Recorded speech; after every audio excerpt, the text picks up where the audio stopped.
Everybody, what's going on? Jeff Rinker, another episode of The Daily Ticket. It's from Monday, the 6th of May, 2024. How was your weekend?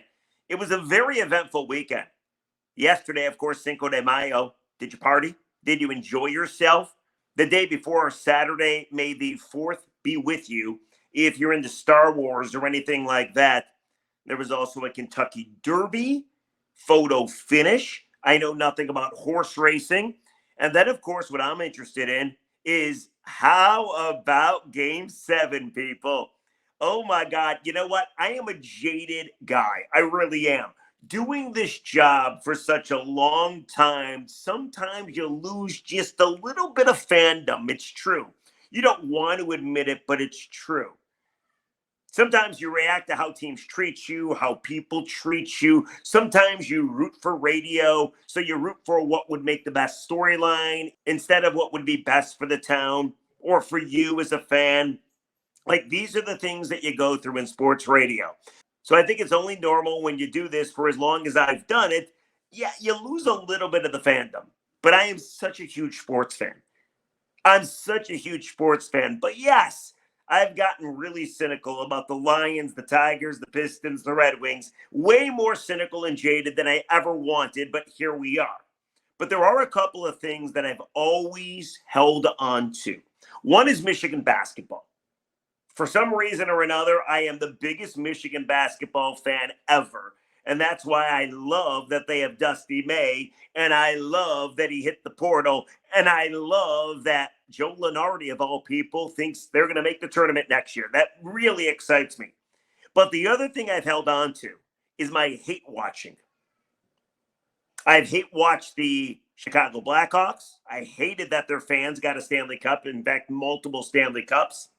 I've hate watched Michigan State many times. I think if you're a Michigan fan, you do, even though you might not admit it. And I've always hate watched the Toronto Maple Leafs. Always. I've hated the Maple Leafs, not because I hate the team, but because I hate their damn fans. Their fans are so elitist. They're so pompous. They're so arrogant. They haven't won the cup since the 60s, but every year they're going to tell you how great they are. They suck up all the oxygen in Canada. So over the years, this hatred has not left me. In fact, I've grown accustomed to really enjoying my spring because usually the Maple Leafs get knocked out in the first round, with the exception of last year when they won a series against Tampa Bay, only to then lose the next round to Florida. So over the weekend, we had Game 7. And I'll give credit to the Leafs because they were down 3-1 to the Bruins. Found a way to come back, made it 3-2, made it 3-3. Austin Matthews didn't play. William Nylander missed some games. So we had a Game 7 on Saturday night, live from Boston. And it went to overtime. And it was tense. And it was dramatic. And I'm not quite sure you care as much as I care. But fucking A, beautiful finish. Because David Pastrnak, a guy that was called out by his head coach, Jim Montgomery, after Game 6, gets the game winner as Mitch Marner just lets him skate right by him. I mean, it was amazing. And then they showed Maple Leaf Square, where all the Maple Leaf fans watched the game, and they were so upset. They were so upset. I'm a bastard because I took such glee out of it. Here, I'll show you a picture. I literally have stared at this picture for hours. And it makes me so happy. And listen, I'm not saying I'm proud of how I act, but I'm not unproud of it either. Here, if you're watching on YouTube, do you see that? Here, I'll try to get it really close. That was Maple Leaf Square. Look at all those surrender cobras. That's what you call that pose after your team just loses and you need to put both hands on your head because you just can't believe you're not, again, going past the first round. Fantastic weekend for me. And people call me a loser. People say I'm obsessed. I mean, maybe that's all true. I don't know. But I think as sports fans, we all do it. We all have a team or player that we just don't like. And we root against them. And when they lose, it makes us very happy. And yeah, I admit it. I'm a Wings fan, so my team hasn't been to the playoffs since 16. It's okay. In the meantime, I enjoy watching Toronto get their heart ripped out from them. Anyway, I'm going to move on, I swear. Fantastic. Not fantastic was the Tigers weekend in the Bronx. They get swept by the Yankees. They go into play 5 games above 500. They end play 2 games above 500. Friday night was a killer. Tigers led 1-0. They left the bases loaded in back-to-back innings. And then they ended up losing in a walk-off 2-1. Jason Foley came in, was not hit hard by any means. His velocity is down, but the Tigers led pretty much the entire game, it seemed like. They could only score 1 run because their offense stinks. We've talked about this. And the Yankees, of course, scored 2 in the bottom of the 9th for the first win. Then they lost 5-3 on Saturday. And then yesterday, the game was rained out in the 8th inning, but the Tigers were down 5-2. So they got swept right out of the Bronx. And for all the people that wanted to say, man, this is a different team. Man, they can win the division. Man, I really love this Tiger team. I wonder how you feel now, because I feel we warned you about this lack of offense. Like, I'll give you a quick scenario. Mark Ryan, the new guy at the radio station. I love Mark. He does a great job. I think he's going to be really good at 97.1 The Ticket. But Mark Ryan sent out a tweet, and this was on Friday before the first game of the series. I want to read you this tweet. He said the following: the Tigers have the 22nd ranked payroll of 30 teams and the 10th best record. You're a top 10 team by what matters most, wins. But to a small percentage of so-called Tiger fans, the wheels are always falling off. The negativity is pathetic. Enjoy the run. So he tweeted that out Friday before game 1. And then, of course, the Tigers got swept. I wonder how Mark feels now. I did a topic about it on Saturday. Are you more like Mark? You're just happy that they're winning and happy that they don't suck anymore like they have the last 10 years? Or are you more like me? You understand the offense stinks. They did nothing in the offseason to address the offense. And we're going to see a lot more results like this when the Tigers lose 5-2 or 5-3 or score 6 runs against the Yankees for the entire weekend. So it was a bad weekend. Feel free to answer that question. Are you more the glass half full? Damn, I just like them being relevant. Or are you more the glass half empty, I guess, like me? People call me negative. I call it real, that you just know this team's not going to win enough games because their offense stinks on a daily basis, and they did nothing to address it. I mean, my God, on Friday night, guys, on Friday night, did you see the bottom 5 of their batting order? Colt Keith was hitting 5th with a 406 OPS. Spencer Torkelson was hitting 6th with a 571 OPS. Zach McKinstry with his 573 OPS. Javier Baez with his 507 OPS. And Jake Rogers with his 524 OPS. The league average for OPS is like 740. These guys are like over 200 points below league average in OPS, which is slugging plus on-base percentage, which is how a lot of people judge a baseball player. This offense stinks. And unfortunately, I think it's going to remain like this all season long.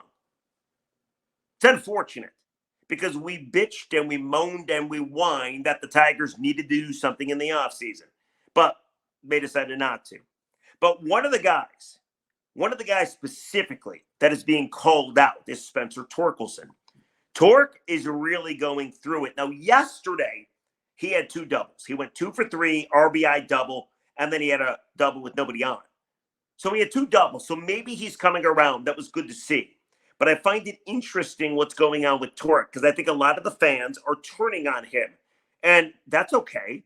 You're allowed to feel how you want to feel. Last year, he had 31 homers. This year, coming into yesterday's game, he was hitting 205 with a 553 OPS.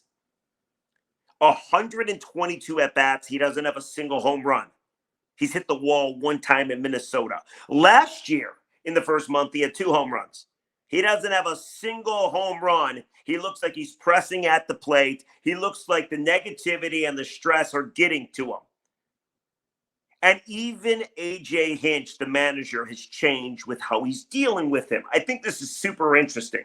So on Wednesday, when the Tigers were still at home, AJ Hinch went on our morning show, Costa and Jansen. And I thought this was a great question by Jim Costa. talking about Spencer Torkelson. Does he need a reset? Do you just send him down to the minors, pull the Band-Aid off, have him figure it out, bring him back up? He still has options, and hopefully he figures it out at the major league level. Maybe take some of the stress away from him. I mean, at this point, it seems like Spencer Torkelson would actually want to be sent down.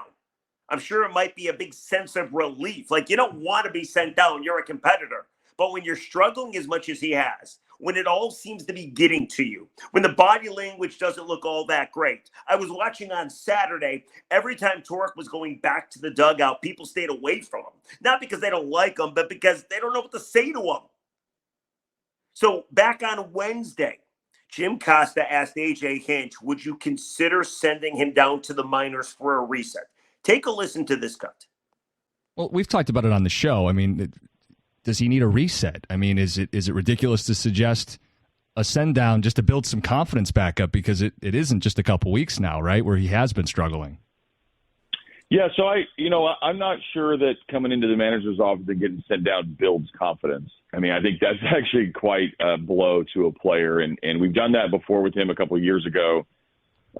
Mechanically, I think we need to make some adjustments, and some of the approach, I think we need to make some adjustments, and then the numbers will come. And it's going to take him a while to get the numbers back. So we're going to watch the process and see, how those adjustments come. And like I said, we're all very open about him needing to pick up production for us to be our best team. Nobody knows that more than Tork. So there are no threats. We have not even talked about that, Scott and Greeny and I. Other than we're pretty open about talking about needing him to be a center part of our offense. All right, so he pretty much scoffed at the idea of sending Torkelson down, right? But then something changed, because Saturday, over the weekend, before the game, Tigers put out their lineup. Tork had been moved down to the 7th spot, the lowest he's hit in the order all year long. AJ Hinch, of course, before the game on Saturday, was asked about it. This comes from Chris McCoskey from the News. Take a listen to this quote. AJ Hinch, when asked about moving Spencer Torkelson down to the 7th hole, quote, you see him steadily moving down in the order, and the next stop is next to me. We're trying to keep supporting him because he's a good player, but he's not in a good spot, unquote. The next stop is next to me. He's threatening Tork with benching. And how do you think Tork dealt with that on Saturday? He went 0 for 4 with 2 strikeouts, and in the 9th inning, he hit into a double play. But then yesterday, AJ Hinch moved him back up in the order. He went from 7 to 6, and he went 2 for 3 with 2 doubles. One was an RBI double, scoring a big run to help the Tigers come back from a 2-0 deficit before they eventually ended up losing 5-2. Yesterday was a good day for Tork. But what changed for AJ Hinch? That quote, the next spot is next to me. Do you need to send down Spencer Torkelson? You're getting Gio Urshela back. Would you send down Tork just for him to figure it out? Does one game of 2 doubles buy him some time? Maybe. Maybe he's going to start to turn it on. Hopefully. He still is not hitting for power. His hard hit rate is down. I asked this on the show the other day. Are the Tigers actually doing a disservice to Tork by not sending him down? You cannot learn at this level. It's kind of like the game of golf, right? The game of golf, I don't know if you play. I play all the time. If you're out there and you're playing like shit, you're in a foursome or a twosome, and somebody comes up to you, and usually they wait a couple holes, they notice something about your swing, and they like, hey, try this. And it's like, moving your elbow somewhere or turning your entire body or keeping your eye on the ball, whatever the case is. The moment they say that to you, even though they always follow it with, don't do it on the golf course. Wait till you're at the range. You can never wait. You want to see if it's going to pay off. You want the instant gratification. So it fucks up your whole round. It's the same thing with trying to learn at the major league level. If Tork has not got it by now, I don't think he's going to get it. And all these mechanical issues that AJ Hinch was talking about, you can't fix them while you're going against the best pitching in the world. You got to be sent down. There's even this thing in the minors right now that you can shut a guy down for 2 to 3 weeks. He can do nothing but focus on his issues. He can grind at them and hopefully get better before starting to play games again. Does Spencer Torkelson need to get sent down? Or is it ridiculous that we're talking about Tork, signaling out Tork, when his entire team, with the exception of Riley Green and Mark Canha, are not hitting? Winsel Perez is hitting a little bit. He's been impressive early on. And Andy Ibanez has hit a little bit too, even though he has a very low OPS. So maybe you're thinking like, dude, none of this offense is hitting. Why are we focusing so much on Tork? But I thought that comment by AJ was really interesting. Something changed. He went from, hell no, we're not sending him down, to, dude, if he keeps struggling, he's going to be benched. That seems like a different frame of mind. It seems like something happened in the span of a couple days. It seems like AJ Hinch called out Spencer Torkelson. And maybe it's working. The tough love, we'll call it. Maybe it's working because in 2 games since making those comments, one was atrocious and the other 2 for 3 with 2 doubles, one being an RBI double. I'm curious what you think. Is this team doomed? Offensively, they can't hit. And no matter how good they are with the gloves and with the arms, I mean, hell, Tarek Skubal yesterday struck out a career-high 12 Yankees. They still lost the game, though. You're wasting so many pitching performances. Good ones. It's so funny because people are constantly sending me stats of Matt Chapman. I went on and on how I wanted Matt Chapman on this team because I didn't think this team had enough offense. And yeah, Matt Chapman has not been good the first month of the season. He leads the league in errors, not to mention he's got like a 650 OPS and he's not really hitting for power, okay? He's been dreadful for the Giants. Without a doubt, he's been dreadful. However, I'm the bad guy, right? I'm the bad guy because I simply pointed out you need more offense. I don't get paid to be president of baseball operation. So yes, Matt Chapman was my suggestion. Doesn't seem like a good suggestion. I'll own that. I'll wear that. But I love all these fans calling me out. Ho, ho, ho, you're so fucking stupid. You wanted Matt Chapman. Well, what about you? You stuck up for the president of baseball operations when he did nothing in the offseason.